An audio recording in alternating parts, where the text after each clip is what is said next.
stated that third है a circle can be drawn with any center and any radius.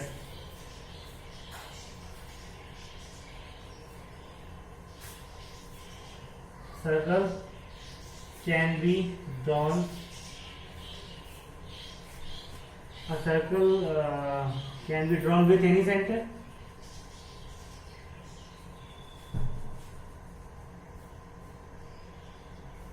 With any center and any radius.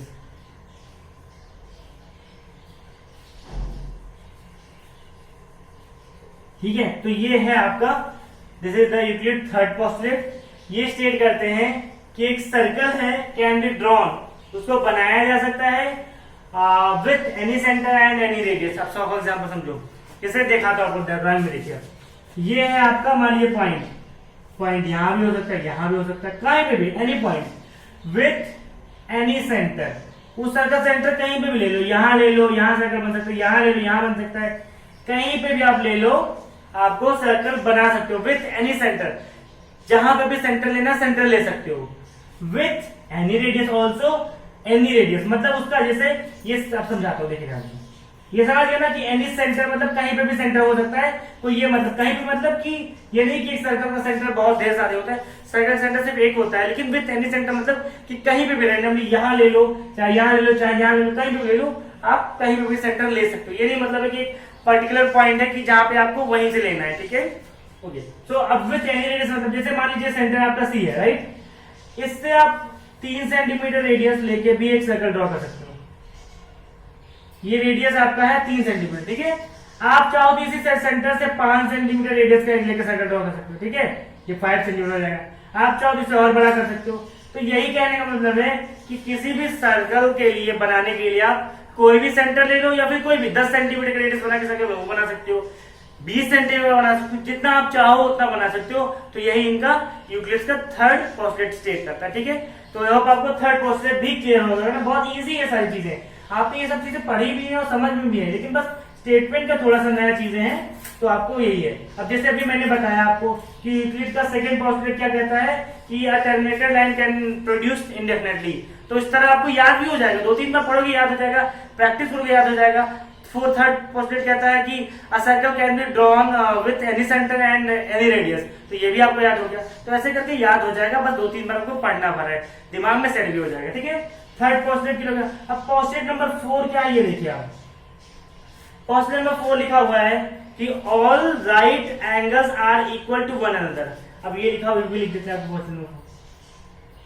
Exam में जब आपको लिखा होगा right fourth postulate, तो आपको ऐसे सीधे लिखोगे, फोर्थ नंबर डाल के लिखोगे पोस्टुलेट फोर्थ, है ना. उसके बाद स्टेटमेंट लिखना. ठीक है, ऑल राइट एंगल्स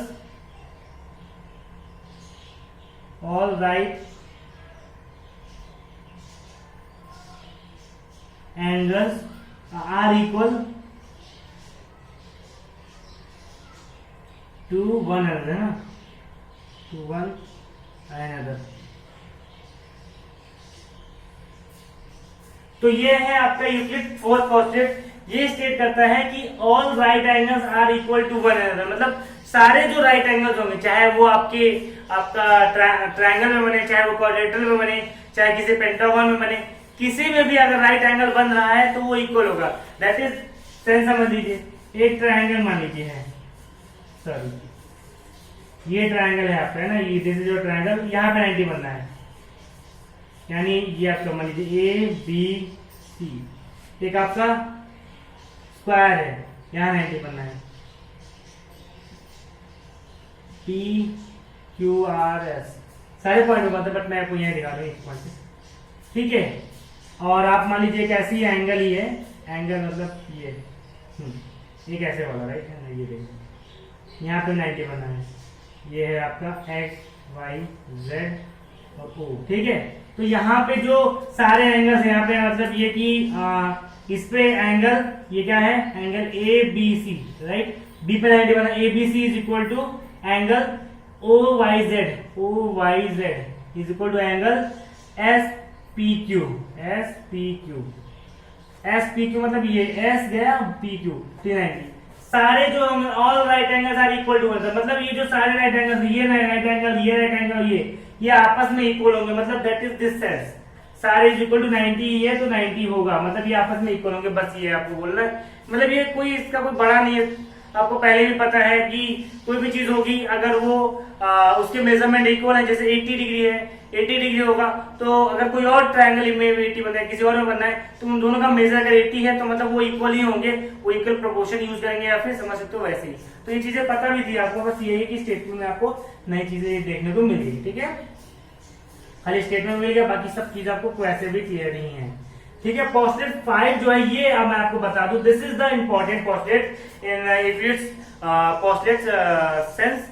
यूक्लिड के पोस्टलेट सेंस में ज्यादातर ये होता है कि आपके फिफ्थ पोस्टलेट ज्यादा चांसेस हो पूछने के, सेकंड थर्ड कम पूछे जाते हैं, मतलब बाकी कम पूछे जाते हैं, एग्जाम भी पूछे जाते हैं, लेकिन ये है कि पोस्टलेट 5 के चांसेस ज्यादा होते हैं आने के। क्यों?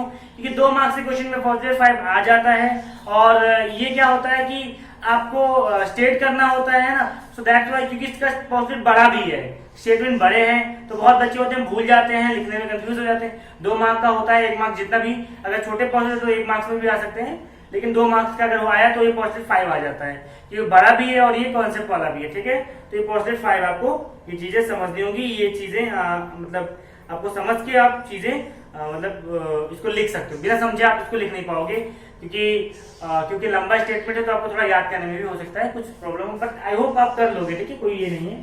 स्टेटमेंट में लिखो तो फिर आपको क्लियर करता हूँ क्या लिखा हुआ है। If a straight line, if a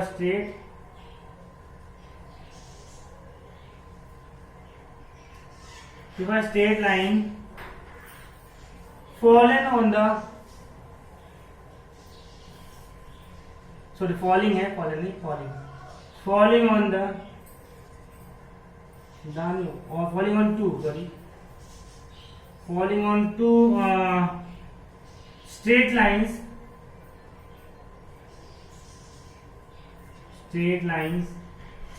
falling on two straight lines makes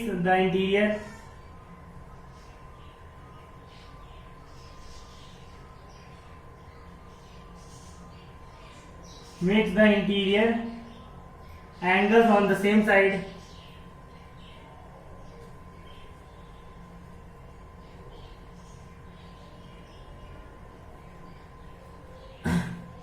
angles on the same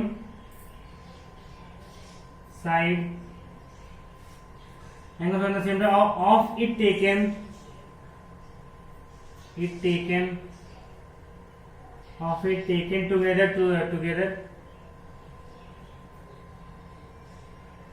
taken together less than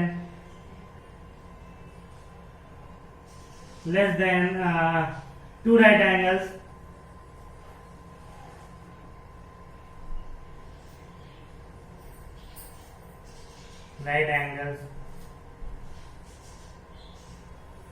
less than 2 right angles, then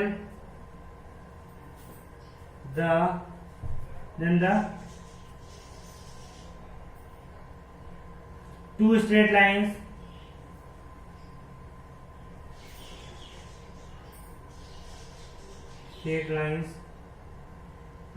if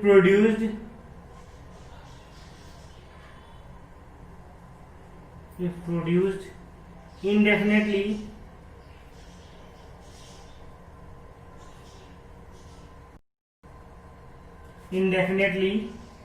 meet on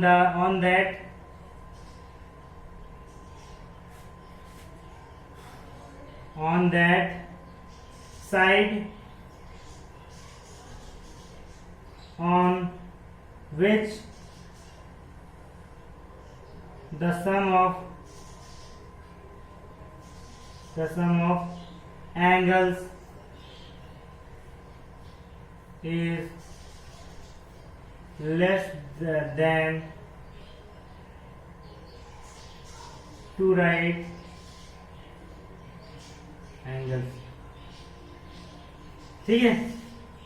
अब देखिए ये स्टेटमेंट बड़ा भी है ना, ये 2 मार्कर वाला भी समझ सकते हो कितना मतलब बड़ा स्टेटमेंट, लेकिन समझना है अब यही कि अभी आपने इतना बड़ा स्टेटमेंट पढ़ा, अभी आपको कुछ समझ में नहीं आया होगा, मतलब प्रॉब्लम हुई होगी है ना कि क्या लिखा हुआ, क्या चीजें लिखी हुई है, बट आपको क्लियर करता हूँ बहुत इजी से आपको सब कुछ क्लियर है। ठीक है, ये है कि स्टेटमेंट बड़ा है, आपको थोड़ा थोड़ा करके समझना होगा। ठीक है, चलिए, तो ये है आपका स्टेटमेंट। ये स्टेटमेंट ये स्टेट कर रहा है कि if a straight line following on two straight lines makes the interior angle on the same side of it taken together less than two right angles, then the two straight lines if produced indefinitely meet on that side on which the sum of the angles is less than two right angles। ठीक है, लंबा statement पर थोड़ा सा समझना होगा। Okay, तो अब इसके लिए क्या करें, क्योंकि अभी यहाँ पे ये है कि